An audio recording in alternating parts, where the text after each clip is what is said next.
Salve, salve meu povo, como é que vocês estão? Tudo certo? Tudo beleza? Estamos aí para mais uma aulinha, show de bola. Vamos continuar aí sobre o nosso assunto de relevo. Então veja que a gente fez um levantamento nas últimas aulas sobre como o relevo se forma, como ele se desgasta, como funcionam os processos erosivos. Vimos como o relevo no Brasil se distribui, qual a sua influência direta na hidrografia. Então agora a gente faz uma aulinha especial diretamente focada no relevo e na hidrografia mundial. Ok, vamos pegar então ali aspectos diretamente focados em alguns continentes. Tendo em vista primeiramente o continente africano. Sim, a África mãe, né? A mãe de todos os continentes, de onde partiram os continentes da deriva continental. Bom, a África é um continente que não tem um relevo muito acentuado não, devido ao fato de ser um continente mais centralizado, de onde os movimentos tectônicos teriam afastado os outros continentes, diretamente a gente tem a África ali com um relevo próximo ali entre 500 e 600 metros de altitude. A parte mais desgastada do continente africano se dá ali na região do deserto do Saara, então norte da África, né, por parte de um relevo mais arenoso, obviamente por conta da formação do deserto, tende a ter uma dinâmica diferente.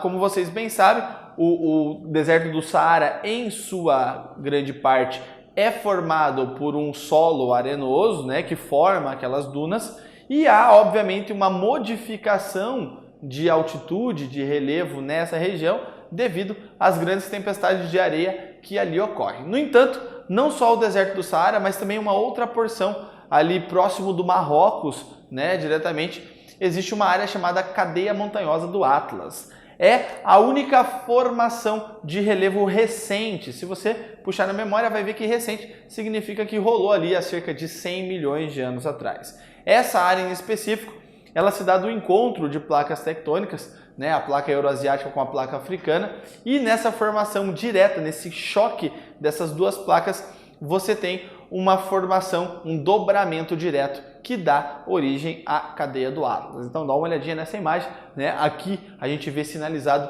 a cadeia do Atlas. Ainda no continente africano, né, na região da Somália, ou como ela é conhecida, o chifre da África, né, nós temos essa área aqui específica. Então, essa área é chamada de Rift Valley, é uma sequência que se dá a partir aqui do Mar Vermelho. O Rift Valley, então, é uma subplaca, né, uma extensão, uma rachadura gigantesca aqui, né, que chega até a região do Lago Vitória, dando origem a outros lagos aqui na sua sequência. Essa área também é uma área de instabilidade geológica e que passa, obviamente, por alguns terremotos algumas vezes. Bom, já que a gente também vai falar da hidrografia, aproveitando que estamos aí no continente africano, agora nós iremos para um lugar bastante incrível, uma beleza exótica maravilhosa. Nós iremos lá para o Egito. Olha só isso, estamos no Egito, né? Veja ali as pirâmides ao fundo, né? Olha só que interessante. A civilização egípcia, bem sabemos historicamente, é uma civilização que tem lá, né, um grande merecimento a partir de tudo que construíram. No entanto, Heródoto, que é um historiador grego, dizia que o Egito ele era uma dádiva do Rio Nilo, um presente do Rio Nilo. O que isso significa? Que se não fosse o Rio Nilo nessa região, muito provavelmente a civilização egípcia não teria evoluído e não teria sido de fato o que foi. Bom, vamos dar uma olhadinha na estrutura do Rio Nilo? Olha só, o Rio Nilo então ele nasce nessa região aqui do Lago Vitória, né, na parte central do continente africano, e ele faz um sentido sul-norte, assim como a gente viu naquela aula da hidrografia brasileira, que nós vimos que o Nilo também faz esse movimento, né? O Rio Nilo também faz. Ele sobe aqui, né, ele vai em direção ao Mar Mediterrâneo, desaguando no Mar Mediterrâneo com uma foz em delta, né? Essa foz em delta, ela diretamente tem ali o ponto mais habitado, né, do Egito, que acaba sendo as proximidades do delta do Rio Nilo. Inclusive a capital Cairo, ela fica bem aqui, ó, bem no comecinho, né, do delta do Rio Nilo.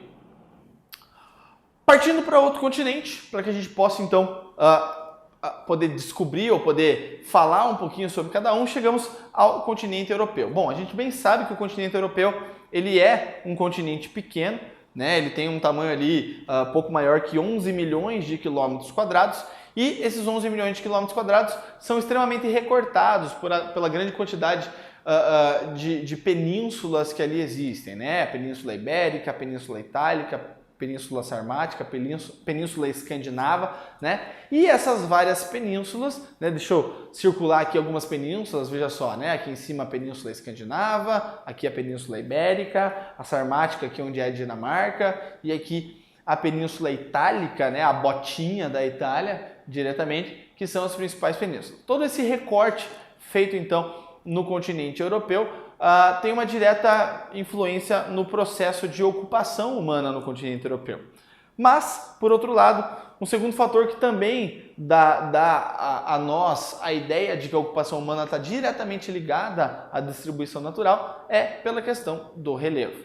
Então, se a gente observar esse mapa de relevo do continente europeu, a gente vê que a porção sul do continente europeu é a área ocupada pela maior parte dos relevos mais elevados, por assim dizer. Então nós temos aqui algumas regiões que merecem destaque, entre elas o Alpes suíços e aqui mais ao cantinho nós temos diretamente o Cáucaso. No Cáucaso, nessa região aqui sudeste da Europa, nós temos a maior elevação, né? Dê uma olhadinha nessa imagem aqui, é o Monte Elbrus, né? Que é uma montanha do continente europeu e é a mais elevada. Tendo em vista a hidrografia da Europa, nós podemos destacar o rio Volga, né? Ele é um rio basicamente russo, ele passa ali, ele contorna todo o território russo da parte europeia da Rússia, né? E deságua nas regiões dos mares fechados. E nós temos um rio que talvez seja o rio de maior integração do continente europeu. O rio Danúbio, ele corta 9 países do continente europeu, né, até desaguar diretamente no mar Mediterrâneo. Então, deem uma olhadinha aqui, né, no rio Danúbio. Ele nasce nesse ponto então mais próximo da região do Oceano Atlântico e ele vai, né, faz esse alinhamento diretamente cortando 9 países, chegando então até o seu ponto de deságue, até a sua foz. Por fim, vamos falar um pouquinho sobre o continente asiático. Bom, a Ásia, a gente bem sabe que é o maior continente do planeta. São mais de 62 milhões de quilômetros quadrados, o que obviamente dá a esse continente aspectos bastante únicos, bastante próprios, por assim dizer. E, obviamente, que na questão de relevo isso não poderia ser diferente. A Europa e a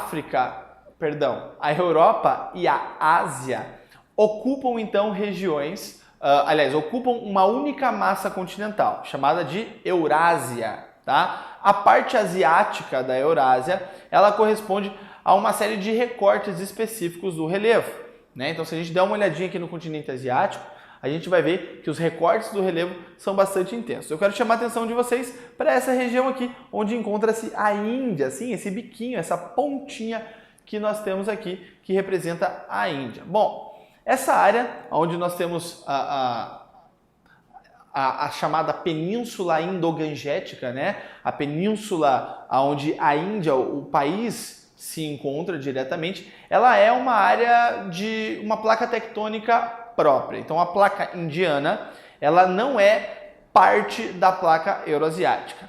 E nesse processo de formação do relevo, quando a placa indiana se encontra diretamente com a placa euroasiática, esse choque entre as duas placas tende a formar aquele processo na convergência do dobramento do relevo.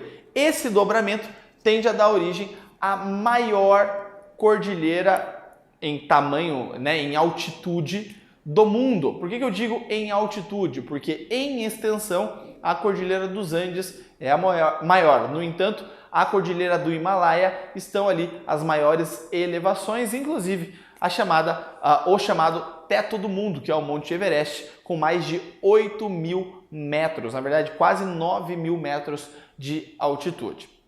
Um país que merece destaque, tendo em vista essa ideia da movimentação das placas tectônicas propriamente dito, é o Japão. O Japão ele é formado então por um segmento de ilhas. Esse país ele é então um arquipélago. No entanto, o Japão está muito próximo da divisão de 3 placas tectônicas. Se a gente der uma olhadinha aqui, ó, a placa euroasiática, a placa das Filipinas e a placa do Pacífico estão muito próximas e fazendo movimentos que geram abalos sísmicos. Então é muito comum que no Japão nós possamos encontrar ou nós possamos vivenciar quase que terremotos diários. Você fala, pô, professor, você está exagerando, todo dia tem terremoto? Sim, todo dia tem terremoto. Claro, né?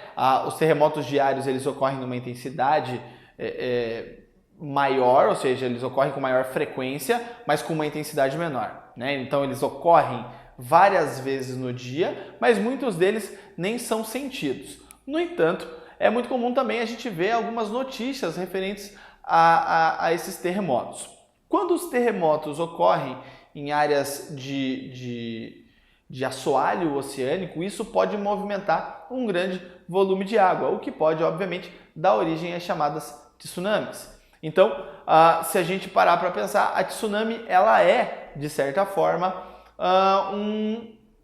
um resultado do tremor, ou um resultado da instabilidade sísmica criada pelo choque, ou pelo encontro, ou pelo atrito direto das placas tectônicas. O Japão é um país que desenvolveu uma série de tecnologias e uma série de mecanismos, né, para se defender diretamente dessas ações naturais.